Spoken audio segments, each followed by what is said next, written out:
Le Centre d'expertise RBC, son principal objectif, c'est le développement de cliniques universitaires intégrées au réseau de services déjà existants.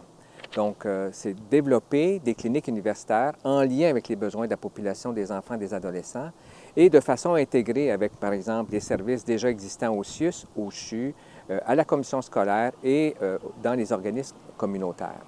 Donc, essentiellement, c'est un ensemble de cliniques qu'on voulait développer en fonction des besoins.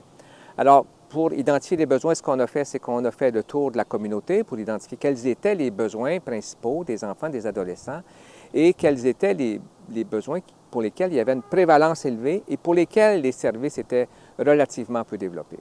Alors, il y a 7 grands thèmes qui ont été identifiés lors de la consultation des besoins. Alors, il y a une problématique qui a été identifiée, notamment la problématique des troubles alimentaires chez les enfants et les adolescents. Donc, l'objectif étant de prévenir ces troubles alimentaires-là. Il y avait la présence de troubles anxieux chez les enfants et les adolescents. Il y avait aussi toute une problématique autour des enfants 0-5 ans qui vivent dans une situation de négligence parentale. Et donc, c'était toute la question de rendre des services directement à ces enfants-là pour soutenir leur développement personnel, leur développement moteur, intellectuel. Il y a aussi une autre problématique qui est ressortie, c'est les enfants âgés de 5-8 ans qui entrent à l'école et qui vivent d'énormes difficultés d'adaptation lors de leur entrée à l'école. Alors, il y avait un besoin ici plutôt de mieux documenter les besoins de ces enfants-là pour mieux orienter ces enfants-là dans les services. Il y a une autre problématique qui est la transition des jeunes vers la vie adulte. Donc, les jeunes vulnérables qui parfois viennent des services de la protection de la jeunesse ou qui ce sont des jeunes vulnérables de la rue et pour lesquels on va tenter d'offrir des services pour mieux les aider à intégrer le marché du travail, éventuellement aussi s'insérer au plan social et au plan familial.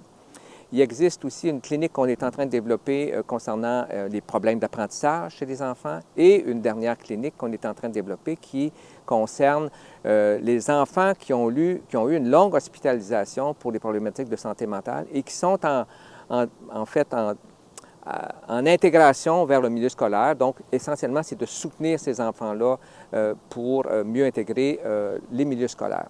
Alors, ce sont donc les problématiques qu'on a décidé de cibler au cours de la première année de travail. Alors, la démarche qu'on suit dans chacune des situations, c'est qu'on part toujours d'une problématique.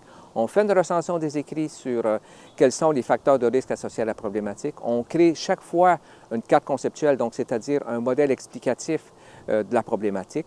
Et sur la base de ce modèle explicatif, on réunit un comité d'experts, des gens qui viennent de l'ensemble du réseau, de tous les services du réseau, pour identifier ensemble ce serait quoi les meilleures cibles à prioriser dans nos interventions. Et c'est sur la base de ça qu'on va créer des programmes d'intervention et éventuellement des programmes aussi de prévention universelle et d'intervention précoce en milieu scolaire.